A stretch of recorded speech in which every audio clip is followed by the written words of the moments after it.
پھر آگے اللہ سبحانہ تعالیٰ فرماتے ہیں ینادونہم، وہ پکاریں گے ان کو، اہل ایمان کو پکاریں گے اور دور سے پکاریں گے، کہیں گے الم نکم معکم، کیا نہ تھے ہم تمہارے ساتھ؟ الم نکن، کیا نہ تھے ہم یعنی منافق، معکم تمہارے ساتھ یعنی مومن کے ساتھ، ہم ایک خاندان کے نہ تھے؟ کیا ہم ساتھ کام نہیں کرتے تھے؟ کیا ہم دوست نہ تھے؟ کیا ہم دن رات ساتھ نہیں ہوتے تھے؟ کیا ہم نمازیں ساتھ نہیں پڑھتے تھے؟ کیا ہم جمعے میں ساتھ نہیں ہوتے تھے؟ کیا ہم نے عیدین ساتھ نہیں پڑھی؟ کیا منافقین کی سب باتیں کہہ سکیں گے؟ کہیں گے، کیونکہ منافقین مومنین کے ساتھ ساتھ ہی تھے دنیا میں.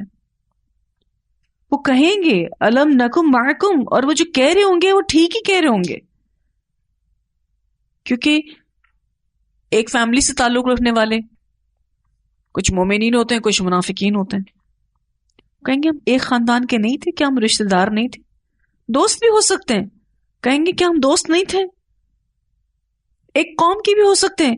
کہیں گے ہم ایک قوم کے نہیں تھے، ہم ایک ملک کے رہنے والے نہیں تھے، ایک شہر کے رہنے والے نہیں تھے، ایک محلے کے رہنے والے نہیں تھے؟ کیا ہم دن رات ساتھ نہیں ہوتے تھے؟ ہم نمازوں میں ساتھ ہوتے تھے، ہم رمضانوں میں ساتھ روزے رکھتے تھے. کیا ہوا ہمیں چھوڑ کر کہاں جا رہے ہو؟ ینادونہم الم نکم معکم، کہاں جا رہے ہو ہم کو چھوڑ کے؟ ہم تو سب ساتھ رہتے تھے. قولو، وہ کہیں گے، مومنین کہیں گے بلا، کیوں نہیں، وہ کہیں گے ہم ساتھ ہی تھے،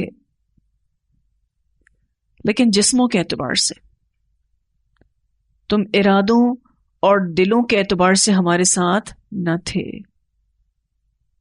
وَلَكِنَّكُمْ، اور لیکن تم نے، فَتَنْتُمْ أَنفُسَكُمْ، فتنے میں ڈالا تم نے اپنے نفسوں کو، تم خود فتنوں میں پڑ گئے، تم دین سے دور ہو گئے، اپنے آپ کو فتنے میں ڈالا. اپنے آپ کو فتنے میں ڈالنا مثلا حلال کمائی چھوڑ کر حرام کی طرف جانا، غلط صحبت میں بیٹھنا، ایسا کام کاج کرنا، ایسی نوکری کرنا کہ جس میں اللہ کے احکامات پر عمل نہ ہو سکے، مثلا ایسی جاب جس میں نماز پڑھنے کا موقع نہیں مل رہا یا نماز چلی جاتی ہے، کوئی ایسا کاروبار جس میں اللہ کی نافرمانی ہو رہی ہے، عورتیں حجاب کا تقاضا پورا نہیں کر رہی ہیں، ایسے لوگوں کی صحبت میں بیٹھ جانا جہاں غیبت ہو رہی ہے اور غیبت کر جانا، غلط کام کر جانا، جھوٹ بول جانا، تو تم تو خود دین سے دور ہو گئے. فتنتم انفسکم، خود تم نے اپنے آپ کو ایسے فتنوں میں مبتلا کیا. اور یہاں پر فتنے سے مراد ایسی چیزیں جس سے انسان اللہ کے اطاعت سے دور ہو جائے. اور اللہ تعالیٰ تو ویسے بھی آزماتا ہے، ہم سورہ عنکبوت میں پڑھ چکے ہیں، اللہ کی طرف سے آزمائش آتی ہے جس میں اللہ تعالیٰ کھرے اور کھوٹے کو الگ الگ کرتے ہیں. لیکن یہاں جس آزمائش کی بات ہو رہی ہے، جس فتنے کی بات ہو رہی ہے، یہاں پر وہ فتنہ مراد ہے جس میں انسان خود اپنے آپ کو مبتلا کر رہا ہے، خود پڑا نافرمانی میں، جس کا ذکر انشاءاللہ آپ سورۃ تغابن میں بھی پڑھیں گے. بہت ساری نعمتیں ایسی ہیں جس کو انسان زیادہ ویلیو کرتا ہے اور اللہ سے دور ہوتا ہے. 28ویں پارے میں سورۃ تغابن آئے گی تو آپ یاد رکھیے گا یہی میسج. آپ کو فتنتم انفسکم کا معنی اور اچھے سے سمجھ آئے گا، کیونکہ جو محبت چاہے وہ کسی بھی چیز سے ہو، اللہ سے بڑھ کر اس کو ویلیو کیا جا رہا ہے، وہ فتنہ ہے. اب وہ گھر ہو، اولاد ہو، مال ہو، کوئی نعمت ہو، وٹ ایور جو بھی ہو، وہ فتنہ بن جاتی ہے. تو جو محبت اللہ سے زیادہ دوسروں سے ہو تو وہ منافقت کی طرف لے جاتی ہے، اور یہ فتنہ ہے بہت بڑا، بہت ہی بڑا فتنہ. خود کو بچانا ہے اس سے. وَتَرَبَّصْتُمْ اور موقع پرستی کی تم نے، موقع کی تلاش میں رہے. اس سے ایک معنی تو یہ کیا جاتا ہے کہ کب مسلمانوں پر مصیبت آتی ہے، یہ اس کا انتظار کرتے رہتے تھے، کب ہماری جان چھوٹتی ہے ان مسلمانوں سے. اور ایک دوسرا معنی کہ تم موقعوں کی تلاش میں رہے، دیکھتے رہے کہ کس میں تمہارا فائدہ ہے، تم انتظار ہی کرتے رہے، تم ڈاما ڈول رہے. تو پہلا معنی کہ تم حق اور اہل حق کے بارے میں انتظار میں تھے، تم انتظار کرتے رہے کہ مسلمانوں پر مصیبت کب آتی ہے اور تمہاری جان کب چھوٹتی ہے. اور تم موقع پرست بھی رہے، تم اپنے مفاد کے مواقع تلاش کرتے رہے، تم انتظار کرتے رہتے، تم ڈاما ڈول رہتے. دو راستوں میں سے ایک راستہ اختیار کرنے کا جو کنفیوژن ہوتا ہے نا، یہ کنفیوز رہے. وَتَرَبَّصْتُمْ یعنی ایک راستے پر چلنے کا قطعی فیصلہ نہ ہو، بیچ میں لٹکا رہے، جہاں فائدہ نظر آئے گا وہاں جائے گا. وَتَرَبَّصْتُمْ جہاں فائدہ نظر آئے گا وہیں جائے گا. اور سمپل کر دیں اس کو، جہاں دل چاہے وہاں رک جائے، جہاں دل نہ چاہے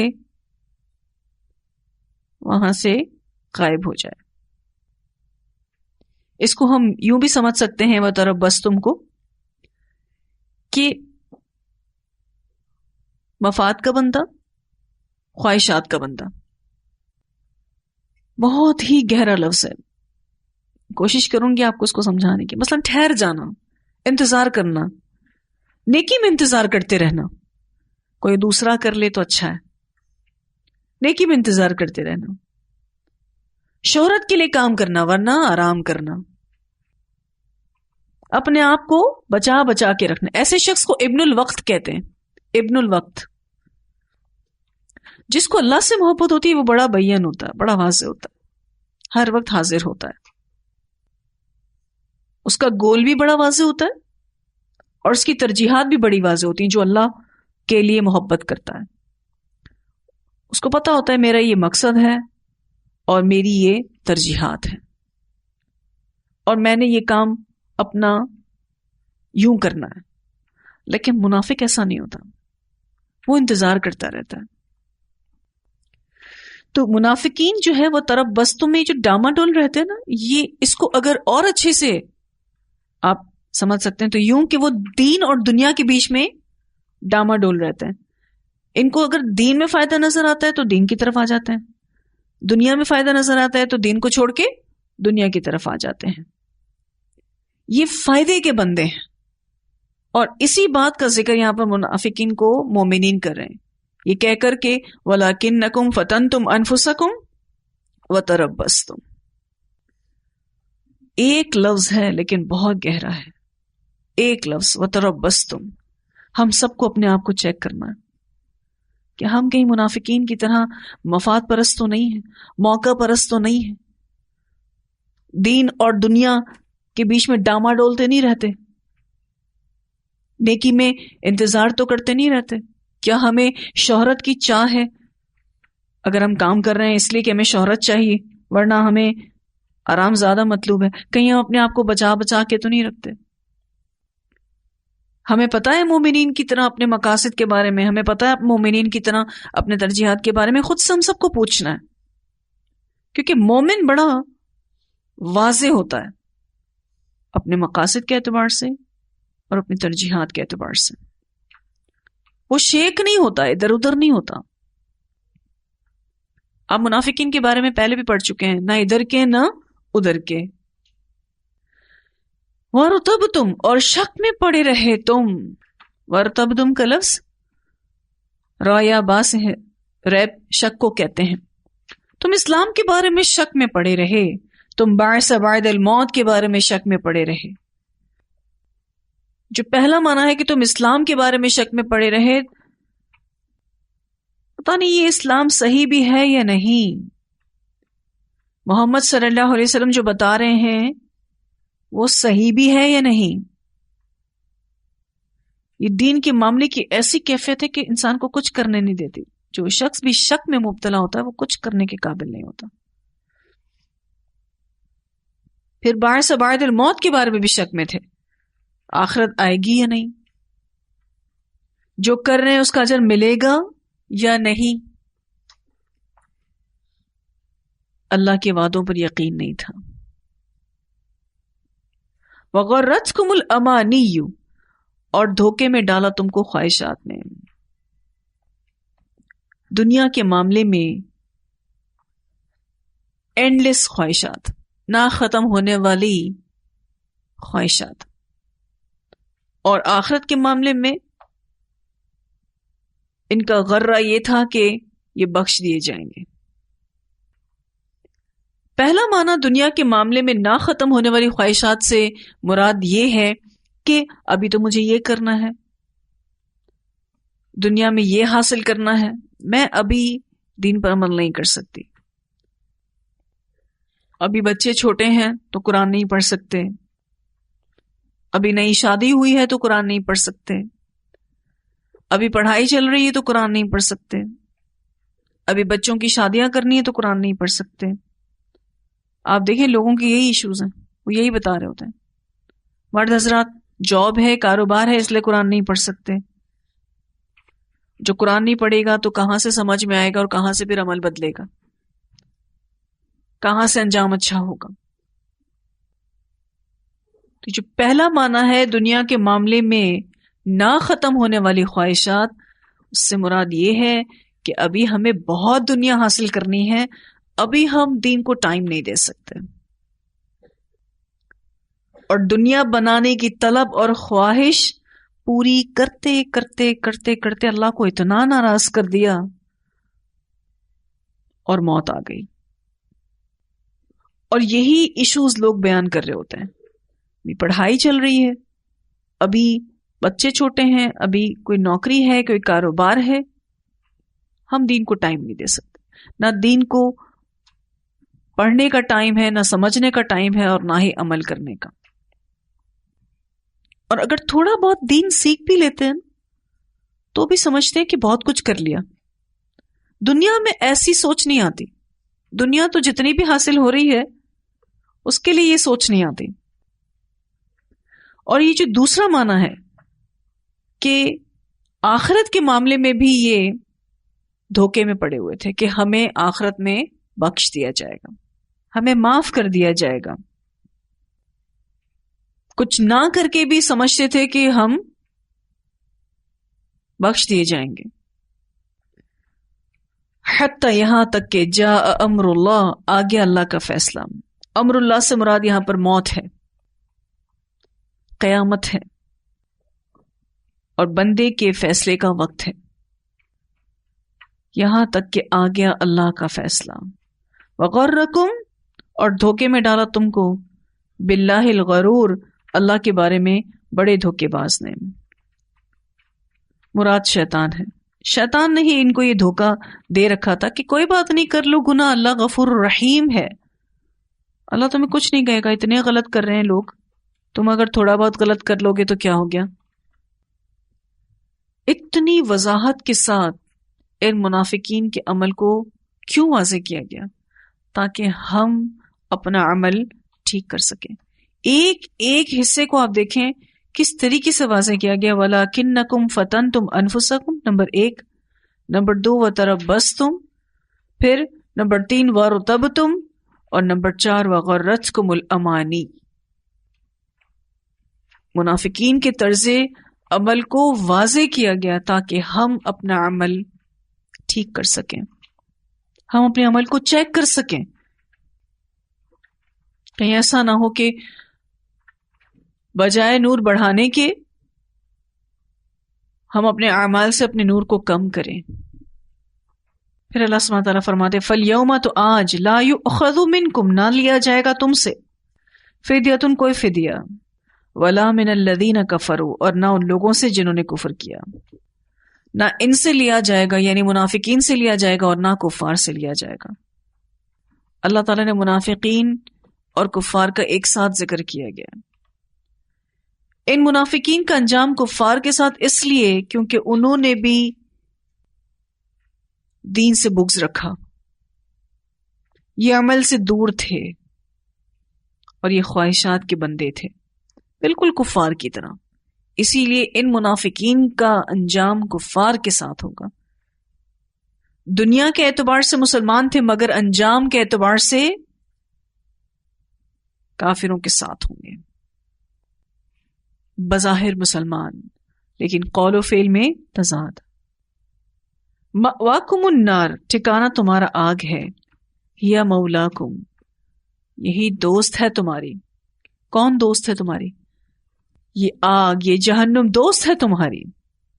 جیسے دوست ہر وقت ساتھ رہتا ہے نا، اب تم جہنم کے ساتھ ہر وقت رہو گے. وبئس المصیر، اور بدترین انجام، بدترین ٹھکانہ.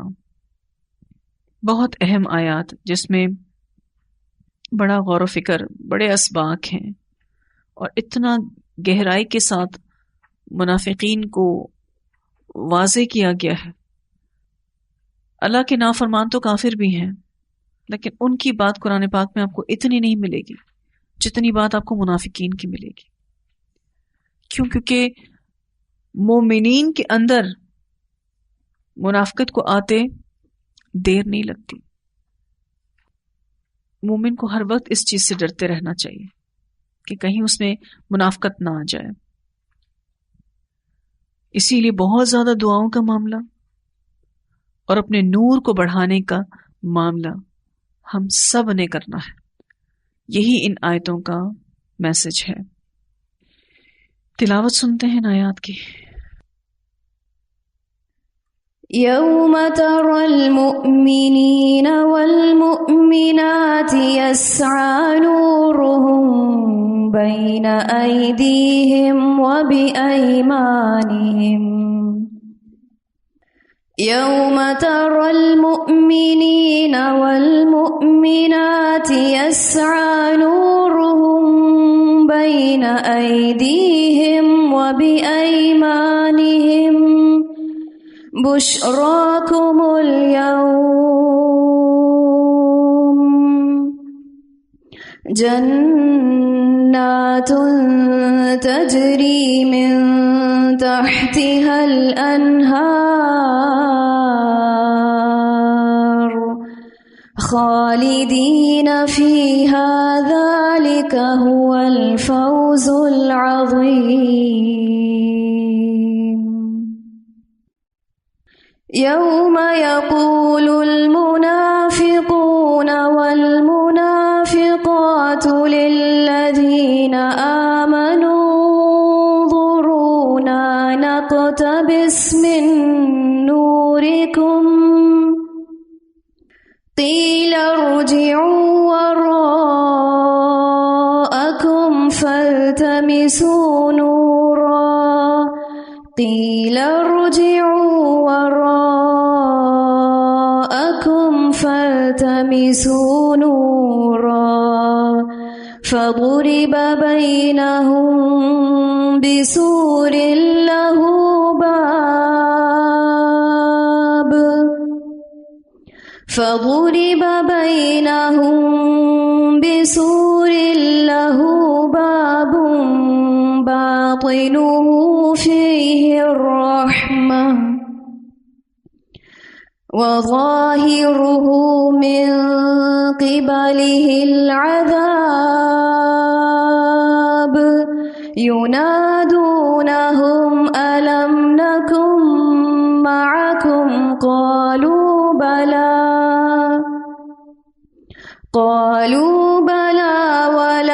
ولكنكم فتنتم أنفسكم وتربصتم وارتبتم وغرتكم الأماني حتى جاء أمر الله وغركم بالله الغرور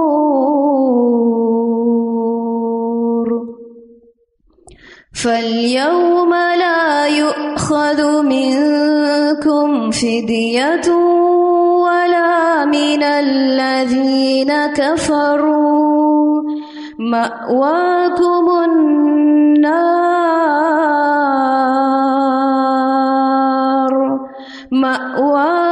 النار هي مولاكم وبئس المصير. جیسے میں نے آپ کو بتایا کہ فتنتم انفسکم سے مراد یہاں کیا ہے کہ اپنے آپ کو نافرمانی میں خود سے مبتلا کرنا. اقسام فتنہ 3 ہے، جس میں پہلی قسم اللہ کی طرف سے آزمائش، جس میں انسان یا تو کامیاب ہوتا ہے یا ناکام ہوتا ہے، اور اس آزمائش کا مقصد کھرے اور کھوٹے کو الگ کرنا ہوتا ہے، جس کا ذکر سورہ عنکبوت میں ہم پڑھ چکے ہیں.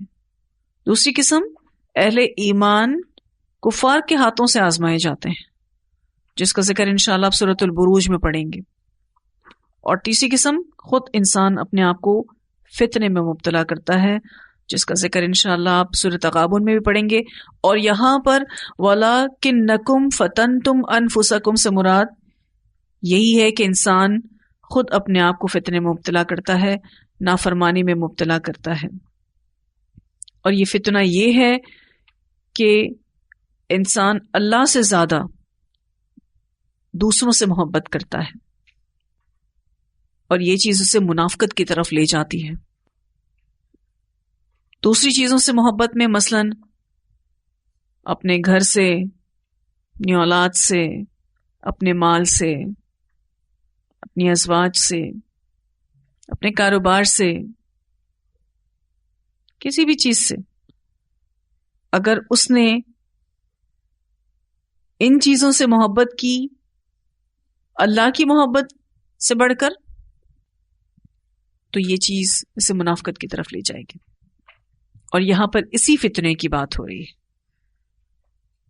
واضح ہے اتنی آیات؟